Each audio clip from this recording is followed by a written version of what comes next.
Oke, kalau di konten sebelumnya gue sempat ngebahas band Like an Angel. Dan di kolom komentar ada yang request band The Gazette. Karena gue juga ngefans berat sama mereka dan karya-karya mereka. Terutama gue ngefans banget sama Kai. Yang main dan sound drumnya itu syahdu banget menurut gue. Kali ini gue akan ceritain perjalanan mereka hingga kabar rencana mereka ke depan. Jadi kita langsung mulai aja. Pada 15 April 2024, dunia visual kei itu kehilangan salah satu basis paling ikonik dengan penutup hidungnya, yaitu Reita dari The Gazette. Itu meninggal dunia di usia 42 tahun, meninggalkan kekosongan dalam band yang telah menjadi legenda musik Jepang selama 22 tahun. Kita mulai dari awal tentang bagaimana 5 pemuda dari Kanagawa itu mengubah dunia musik Jepang dan bagaimana mereka akan melanjutkan legacy dan nama besar yang telah terbangun selama 2 dekade. Nggak lengkap kalau kita nggak cerita dari awal terbentuknya band ini. Jadi band ini tuh awalnya punya nama Gazette, atau orang Jepang menyebutnya Gazetto. Dan ini terbentuknya setelah semua personilnya berpindah-pindah band. Jadi di sini ada 2 universe yang akan gue ceritain. Jadi kita awalin dari Yune dan Kai, yang merupakan personil dari band La Detopia. Di band ini Yune pakai stage name itu Dekit. Nah, dua-duanya ini menempati posisi drummer. Cuman pada saat itu Kai itu masih drummer cabutan. Karena masih tergabung sama band lain namanya Meredi Skreya. Setelah La Detopia bubar, Yune ketemu sama Aoi dan mereka berdua sempat bikin band dengan nama Melville atau Merveilles. Nah, di sini nama stage name Aoi itu masih Natsume. Akhirnya Melville bubar juga dan mereka berdua bergabung lagi di sebuah band dengan nama Artia dan cuma bertahan selama 5 bulan. Nah, kita sampai sini dulu soal Yune. Kita bahas di universe satunya, yaitu tersebutlah Reita dan Uruha, yang sebelumnya mereka sudah berteman dari SD. Sempat tergabung di klub sepak bola dan membentuk sebuah band dengan nama Karasu. Reita itu punya stage name yaitu Reiki dan Uruha itu sebagai Kyoki. Nah, pada akhirnya bubar nih Karasu. Terus mereka bertemu sama Ruki yang masih pakai stage name Kaede dan menempati posisi sebagai drummer dari band Mikoto. Jadi pada awalnya Uruha itu tertarik sama vokalis band Mikoto, tapi sang vokalis malah bilang drummernya yang tertarik sama mereka berdua. Ya ini tidak lain tidak bukan adalah Ruki. Nah, akhirnya mereka bertiga tuh, Ruki, Reita sama Uruha itu sepakat bikin band dengan nama Maide Kuse. Tentu dengan Ruki sebagai drummer dengan stage name yang berubah lagi, yakni Kihiri. Jadi cukup aneh gitu ya. Dan band ini hanya bertahan selama 6 bulan. Nah, Ruki terus kenalan sama Yune yang baru cabut dari Artia. Dan mereka pun sepakat untuk ngebentuk band baru dengan nama Like Rise, yang saat itu Yune jadi vokalis dan Ruki jadi drummer. Bubar juga nih band pada akhirnya. Lalu Ruki, Reita, dan Uruha itu bergabung dengan band Cartesianon. Di band ini, Ruki dengan stage name Akane itu jadi vokalis. Sedangkan Yune bergabung sama band lain dengan nama Valna Resil. Nah, setelah band masing-masing ini menghentikan aktivitasnya, Ruki, Reita, dan Uruha ketemu lagi sama Yune. Dan akhirnya sepakat ngebentuk band dengan nama Gazette atau Gazetto. Jadi belum ada D-nya, jadi belum jadi The Gazette tapi masih Gazette. Nah, di sini Yune ngajak Aoi untuk bergabung. Yune sama Ruki tukeran posisi, Ruki di vokal dan Yune di drum. Pada akhirnya resmi Gazette itu terbentuk pada Januari 2002 dengan personil Ruki sebagai vokal, Aoi gitar, Reita bass, Uruha lead gitar, dan Yune drum di bawah manajemen artis Matina. Bermodalkan sebuah untitled demo tape, itu rilisan single pertama mereka yaitu Wakaremichi bersama dengan video pertama mereka Sentimental Video. Syukur alhamdulillah mereka mendapatkan sambutan yang baik. Tentu pede dong. Terus mereka kembali merilis CD dan video tersebut untuk second press. Sampai di tahun yang sama, Gazette itu kembali mencoba keberuntungannya dengan melempar second maxi single dengan judul yang cukup panjang, yaitu Kichiku Kyoshi 32 Sai Dokushin no Satu Kouza. Dan video Shichou Kaku Shitsu disusul dengan one man live pertamanya di Takadanobaba area. Setelah penutupan tahun, Gazette itu merilis omnibusnya yang berjudul Yogen Kyomun hanya sebanyak 1.500 kopi dan turut serta dalam konser Eternal Present, Live Tour Barrier Crash 2002 dan Matina Final Prelude yang kemudian didokumentasikan dalam bentuk DVD. Lalu di awal tahun 2003, perjalanan karir mereka itu sempat tersandung masalah karena sang drummer Yune itu memutuskan untuk mundur dari Gazette. Ditambah lagi manajemen label mereka yaitu Matina itu ditutup secara resmi. Karena mereka tidak menyerah, akhirnya 9 hari kemudian mereka menemukan pengganti Yune, yaitu tidak lain tidak bukan adalah Kai. Dan sebulan kemudian Gazette memperoleh manajemen yang baru, yaitu Peace and Smile Company, PSG, atau bisa dibilang PS Company, yang dikenal sebagai rumah bagi band-band besar Visual Kei seperti Alice Nine dan Miyavi. Cukup dengan waktu 2 bulan saja bagi mereka untuk kembali menikmati atas panggung dalam tur final Gazette and Hanamuke di Shibuya on Airways. Usai menjalani 2 konser besar ini, Kai sempat diopname di rumah sakit akibat kelelahan fisik yang membuatnya terharu. Saat itu ada seseorang yang mengirimkan origami 1000 bangau kertas sebagai ucapan semoga lekas sembuh. Yang konon katanya hal ini tuh tertuang dalam lirik Chizuru. Terus Gazette juga sempat merilis sejumlah mini album itu seperti Kokkien Soap, mini album pertama, terus Aku Yukai, Super Margarita, dan Hankou Sei Meibun. Untuk pertama kalinya pula Gazette itu menjadi cover majalah untuk majalah Have. Selain itu bersama dengan Vidol, Gazette tampil kembali di majalah Cure, salah satu majalah visual rock Jepang. Dan kemudian mereka mengadakan tur bersama di musim gugur. Jadi usai tur, itu salah satu store online yaitu Brand X itu mengadakan sale untuk CD Gozen Oji No Trauma Radio pada akhir tahun 2003. Nah, Gazette itu memiliki 2 kegiatan besar. Yang pertama adalah Two Men with Dead Men di Shibuya Zero West dan Beautiful Fest di Tokyo Bay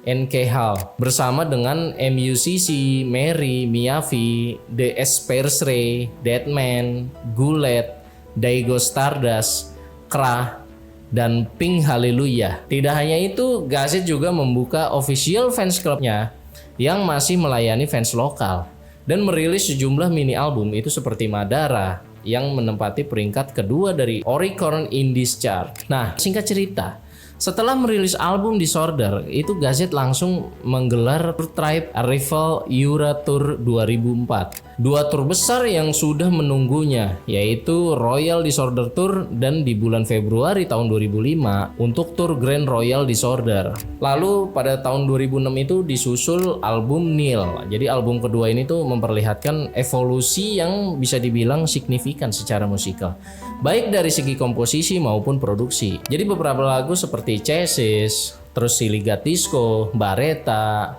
Shadow 621 yang memperkuat identitas musikal mereka dengan sentuhan melodi yang lebih dalam dan aransemen yang kompleks. Dan lu bisa dengerin petikan gitar yang syahdu di lagu Chassis dan solo drum, bass, dan duet melodi yang keren banget itu di lagu Bareta. Jadi album ini juga tuh menandai perubahan penulisan nama band itu menjadi The Gazette. Jadi yang sebelumnya Gazette menjadi The Gazette. Nah, mereka juga mengadakan pertunjukan Eropa pertama mereka di Beethoven Hall di Bonn, Jerman pada akhir Juli 2006, dan untuk menyenangkan fans internasionalnya masih di tahun yang sama mereka membuka homepage resmi versi bahasa Inggris pada bulan Oktober. Nah, lanjut pada tahun 2007 mereka itu merilis album Staked Rubbish. Nah, di Indonesia album ini tuh bisa dibilang cukup up di kalangan pecinta musik Jepang dan sering di cover juga sama band-band cover Indo lagu di album ini, kayak lagunya Chizuru, Hyena, terus sama Field and Beauty. Nah, itu tuh membuktikan eksistensi dan penggemar The Gazette itu lumayan banyak di Indo. Lalu pada tanggal 3 Januari 2009, The Gazette itu mengumumkan bahwa mereka akan merilis new single itu dengan judul Distress and Coma yang didului dengan anniversary ke-7 dari The Gazette. Jadi pada tanggal 10 Maret di Makuhari Messe Convention Hall dan anniversary ke-10 record label mereka yaitu PSG. Lalu selanjutnya mereka merilis full length studio album mereka yaitu Dim di musim panas, diikuti dengan tur musim panas yang dimulai pada bulan Juli, di mana tur final itu dilakukan di Saitama Super Arena. Jadi pada tanggal 7 Oktober 2009 mereka merilis new single berjudul Before IDK. Jadi pada 24 Desember The Gazette itu melakukan Christmas Eve Live sebagai penutupan tahun yang disebut A Hymn of the Crucifixion.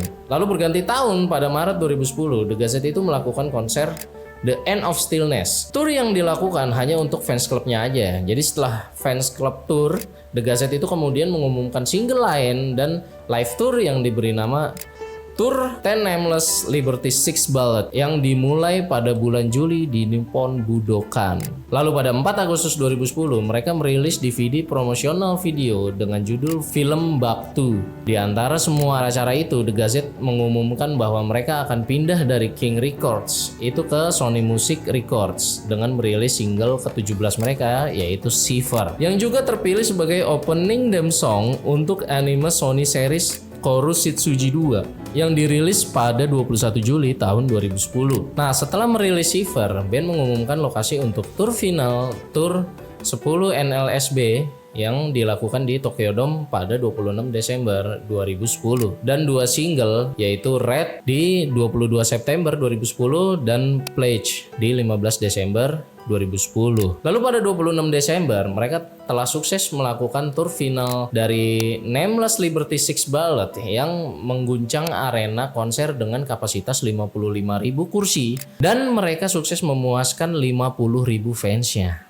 Dan konser itu akan diabadikan dalam bentuk DVD yang dirilis pada Maret 2011. Nah, pada fase ini The Gazette itu mulai secara aktif melakukan tur internasional. Mereka menggelar konser di berbagai negara di Eropa, Amerika Latin, dan Asia, termasuk penampilan di kota-kota besar seperti Paris, London, Berlin, Mexico City, dan Taipei. Nah, tur dunia ini itu tidak hanya memperluas jangkauan musik mereka, tetapi juga memperkuat basis penggemar internasional yang semakin loyal dan beragam. Walaupun tur internasional mereka itu dimulai di tahun 2007 sebenarnya sebagai tur promosi album Staked Rubies yang mencakup beberapa negara Eropa kayak Inggris, Finlandia, Prancis, dan Jerman. Nah, lalu pada tahun 2015 mereka meluncurkan album Dogma. Album ini adalah bagian dari proyek yang lebih besar yang disebut Project Dark Age yang menandai ulang tahun ke-13 band tersebut. Nah, Dogma itu mengeksplorasi suara yang lebih gelap dan lebih dewasa dibandingkan dengan karya-karya mereka yang sebelumnya, memadukan gothic metal dengan unsur-unsur elektronika dan berbagai gaya rock metal. Nah, album ini tuh memiliki konsep visual yang sangat kuat dengan sampul album yang digarap oleh Tobias Kwan, seorang seniman yang dikenal dengan gaya baroknya. Lalu pada tahun 2018 lahirlah album Ninth dengan gaya musik yang memadukan berbagai gaya termasuk metalcore, gothic metal, alternative rock, avant-garde, dan J-rock. Nah, album ini tuh mencapai puncak tangga lagu rock iTunes di berbagai negara dan memulai debut di tangga lagu Billboard World. Terus mereka juga mengumumkan langkah besar dengan mendirikan manajemen independen yaitu Heresy, menandai era baru kemandirian dan kontrol kreatif penuh atas karya mereka. Walaupun katanya sempat bikin PSG itu jadi agak ketar-ketir ya, karena bisa dibilang The Gazette ini tuh salah satu mesin uangnya mereka gitu. Nah, jadi setelah dia Chaps kayaknya tuh belum ada lagi artis yang muncul dari PSG. Nah, ini sih konon katanya di salah satu sumber yang gua baca. Lalu pada 26 Mei 2021, album studio ke-10 The Gazette yaitu Mesh itu dirilis. Album ini dirilis di Jepang dan Amerika Serikat oleh Sony Music Records dan di Inggris, Eropa, dan Rusia oleh JPU Records. Album ini dirilis untuk merayakan ulang tahun mereka yang ke-19 yang jadi album terakhir dengan lini lengkap dan merupakan album pertama yang direkam sepenuhnya secara daring karena pandemi.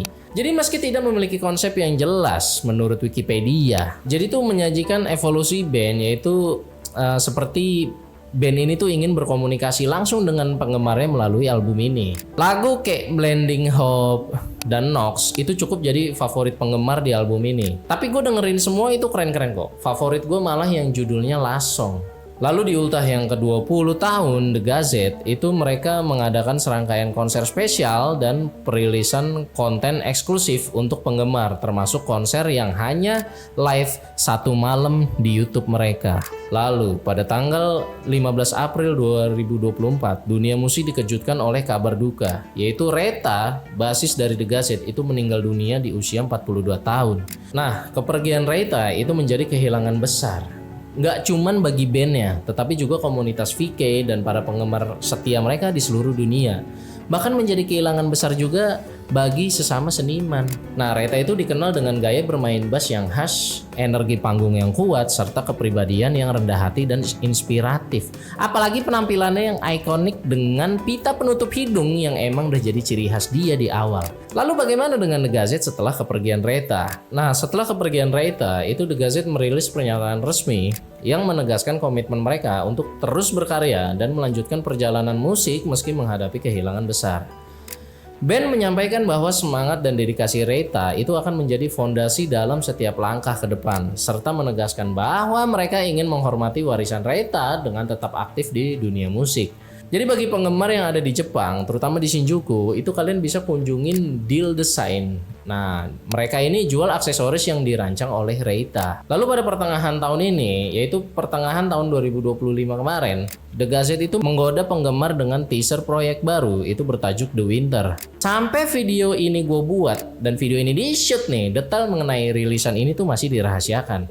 Namun band mengisyaratkan The Gazette tetap maju dan masih berkarya, sekaligus memperlihatkan bahwa kreativitas The Gazette tetap menyala di tengah masa transisi. Terus apakah sudah ada pengganti Reita? Nah, menghadapi kenyataan tanpa Reita, konon katanya The Gazette itu memutuskan untuk tidak merekrut basis tetap dalam waktu dekat. Nah, sebagai gantinya mereka itu berencana melanjutkan aktivitas dengan formasi 4 orang inti, yaitu Ruki, Uruha, Aoi, dan Kai, serta melibatkan basis sesional untuk kebutuhan rekaman dan konser live.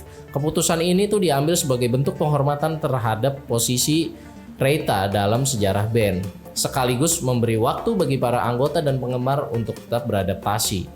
Nah, bagaimana menurut kalian? Kalian excited nggak untuk nunggu The Winter release? Tulis di kolom komentar.